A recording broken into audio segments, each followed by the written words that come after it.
Hello, Professor. Thank you very much for the opportunity to present our this amazing tool from AWS that is there for people to manage their business. My name is Esteban Perez. I gonna be presenting this tool with my teammates, Jesse Delton and Michael Sanchez. Michael is going to take the first part of the presentation.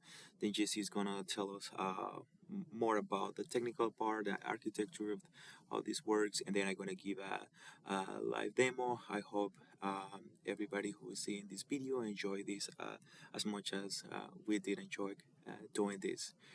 Thank you and have a great day. Oh, well, I just said enjoy the presentation. What is Amazon SWF? Amazon Simple Workflow, or SWS, is a fully managed workflow service that coordinates tasks across distributed applications. It tracks the state of every step in a workflow, manages task execution, handles retries and failures, and ensures long-running process complete reliability. SWS allows developers to separate business logic from state management, enabling the creation of a scalable, fault-tolerant background process and complex workflows. Purpose and core value proposition. Purpose and core value proposition includes reliable coordination, simplified process, and guaranteed execution. The reliable coordination provides a reliable coordination engine for workflows requiring precise state tracking across distributed systems. Simplified process simplifies background jobs, human in the loop steps, and distributed task execution without custom infrastructure. Guaranteed execution ensures every step and every task executes in a correct order with automatic retry logic, timeout handling, and process tracking. Business benefits includes reduced operational overhead, which automatically manages workflow state, coordination, and retries, eliminating manual intervention and infrastructure complexity. Enhanced business reliability ensures long-running tasks complete consistency, even during failures, maintaining business continuity workflows and customer trust. Human approval integration supports human processes requiring human oversight, finance reviews, insurance claims, compliance workflows, and approvals. Complete traceability provides detailed workflow history for compliance, auditing, and operational transparency. The technical benefits includes explicit durable state, ultra long running support, and language agnostic architecture, logic decoupling, and automatic resilience. The expert durable state maintains precise state management for every workflow execution with full history tracking. Ultra long running support handles workflows that run for days, weeks, months, or even years without degradation. Language agnostic architecture uses polling model where workers and deciders can be written in any language and deployed anywhere. Logic decoupling separates business logic from coordination logic, reducing complexity in distributed systems. And automatic resilience, built-in retry handling, timeout management, and failure recovery mechanisms. And that is it for me. Here are the core components of SWF. The workflow is the entire business process you're trying to complete from end to end. Within that process, you have a decider, which is essentially the brain of the workflow. The decider is constantly checking the workflow state and choosing what should happen next. Next, we have the workers, and these are the pieces that are actually doing the work, like running calculations or processing files or calling an external API, or even the warehouse workers in Amazon who go and find your physical package when you make an order. Each unit of work is packaged as an activity, and SWF sends these activities to workers as tasks. The task weight and task list, which act like queues that workers can pick tasks up from whenever they're free. All of these pieces work together so that SWF can coordinate very complex multi-step business processes reliably and at scale.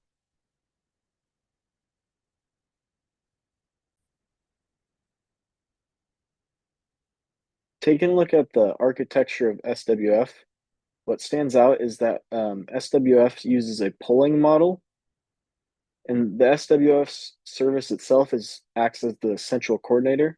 It maintains the workflow state and records progress and determines when new tasks need to be dispatched.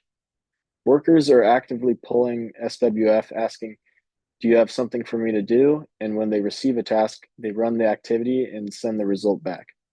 The decider does something similar and it polls SWF, looking at the full execution history and decides the next step in the sequence.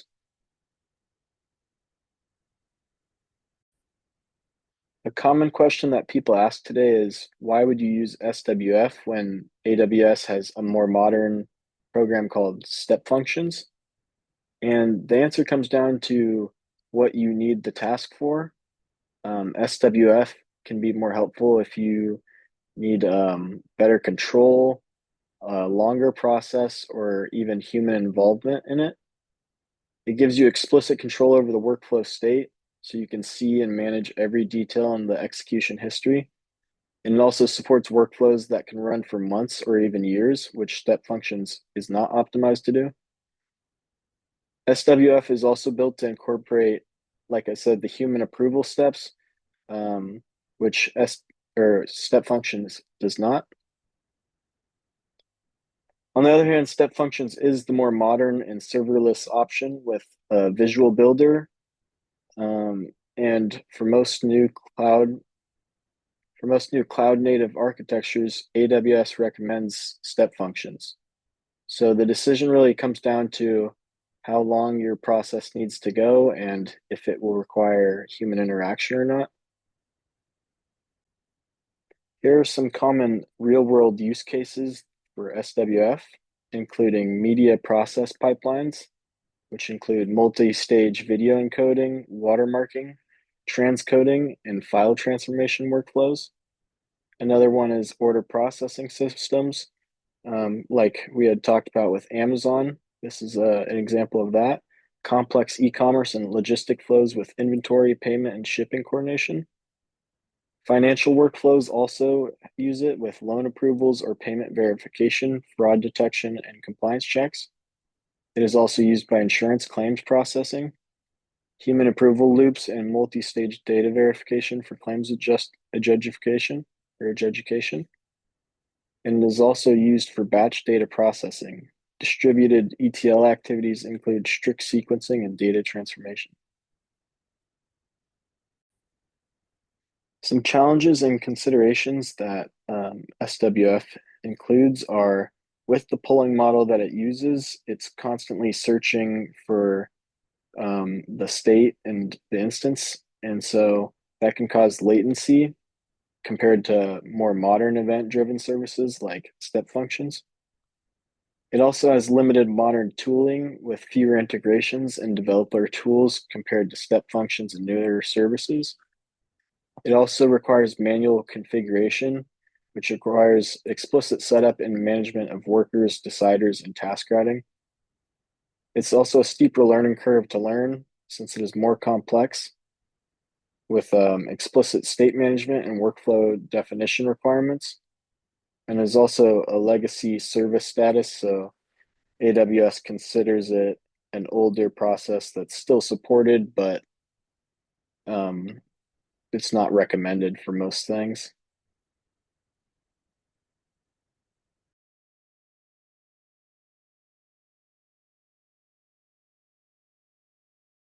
Hello. Um, Thank you very much for the opportunity to present this very interesting tool that we get on Amazon Web Services. My name is Esteban Perez, and I'm going to present a live demo on how this works. Let me just share my screen with you guys. Thank you very much again.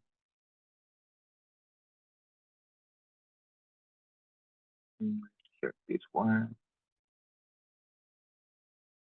Here we go. I hope you all can see where we are right now on Amazon Simple Workflow. So to start working this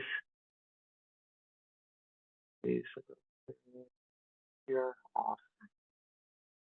we can have a better picture.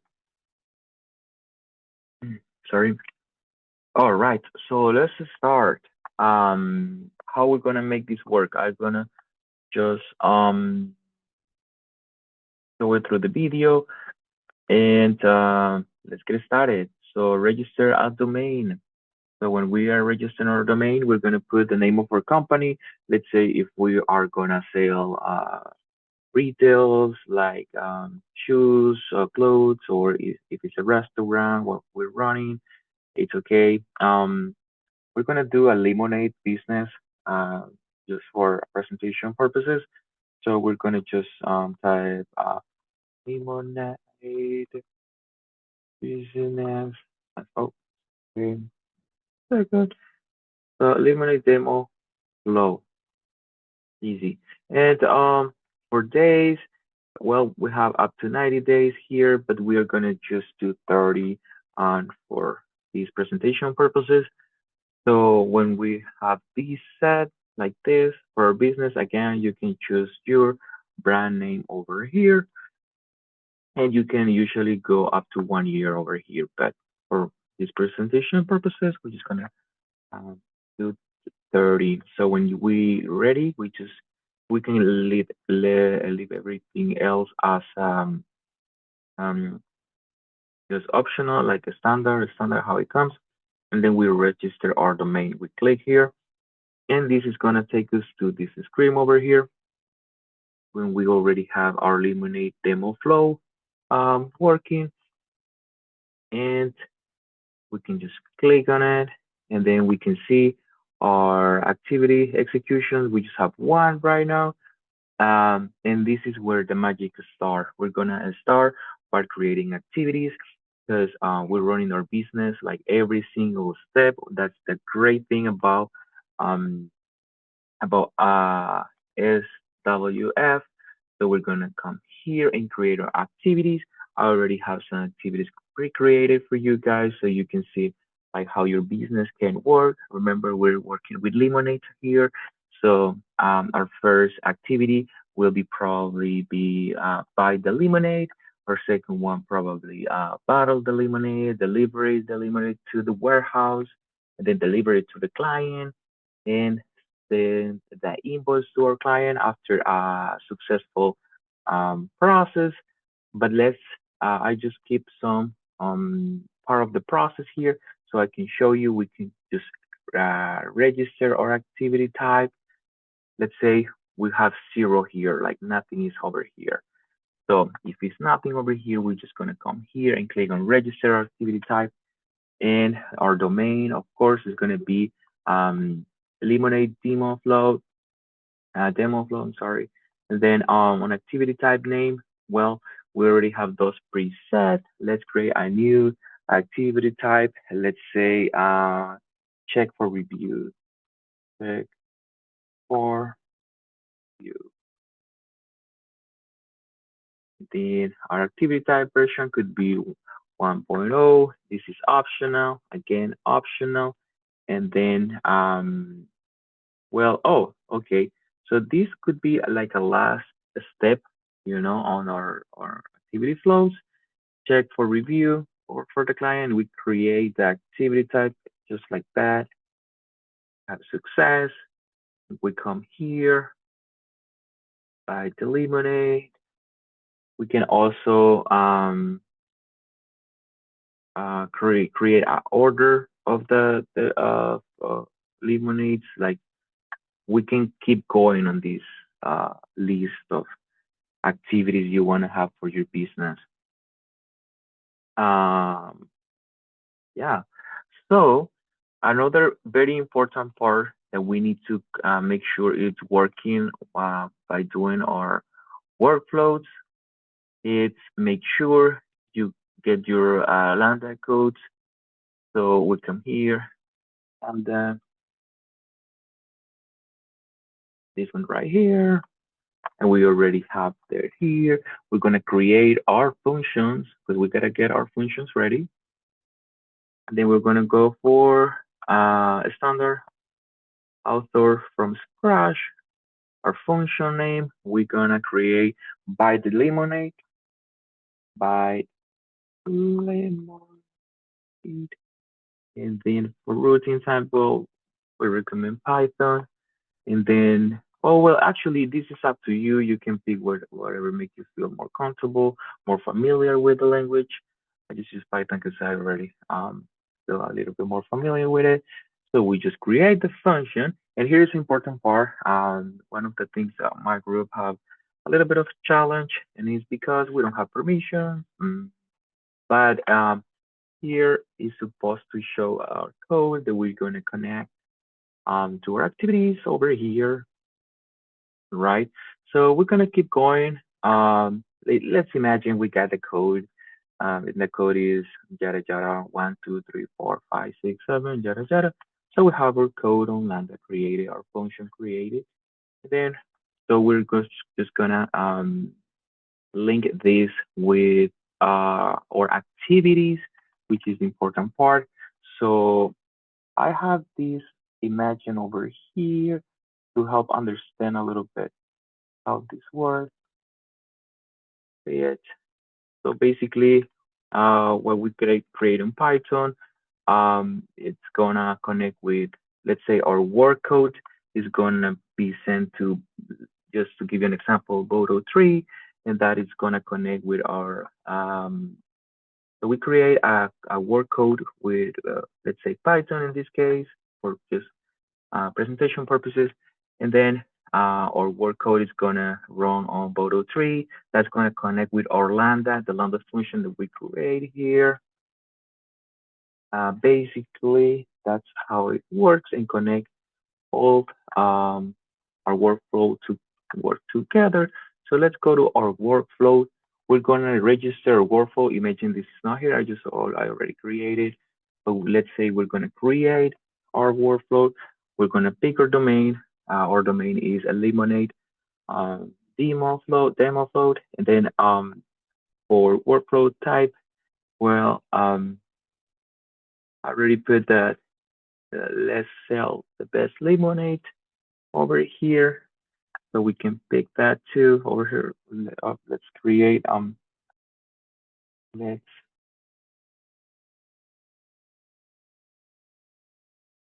get, and then same here is just for your purposes, and then we register these, right? So we can go to our activities. Well, our workflow type. When we click on our workflow type, we can start our execution. We create our execution here. Let's fast lemonade, and then we can just create our orders. I already create order 1 and 2. Let's create order number 3 for this presentation. Let's do the main task list. Everything can stay standard. Let's execute this. And there we go. We're executing already our orders. So everything is already connected. It's registered. So the workflow, what it's doing here is buying the lemonade, bottle the lemonade, deliver the lemonade, deliver to our client, send the invoice, and then check for review. Everything in one service. And yeah, basically it's all about it. We can probably we can have a different window here if we can have our codes from Lambda, and it would be fantastic. But this is what I got for you guys. I hope this can solve any question you may have on this tool, which is very interesting, very productive, very easy to use. They don't charge any annual fee. They charge by using every time you're using this, or the client, is using it, and you making some um, money over this, then they charge you. But yeah, basically you can organize all your tasks in one, and just come here, workflow, and boom, you just create your orders. Voila, you just have your orders right here. Well, unfortunately, those are gonna show like it's going because of Orlando is not working. Well, it's because we don't have the permission. However, I know you the main idea, which is the workflow. You just with one click, you create your orders, and this is what happened. This is what happened. All your activities that you already previously um, saved or set up, and yeah. Um, thank you very much again for listening to this video. I appreciate your time, and I hope you have a great end of the semester. Goodbye.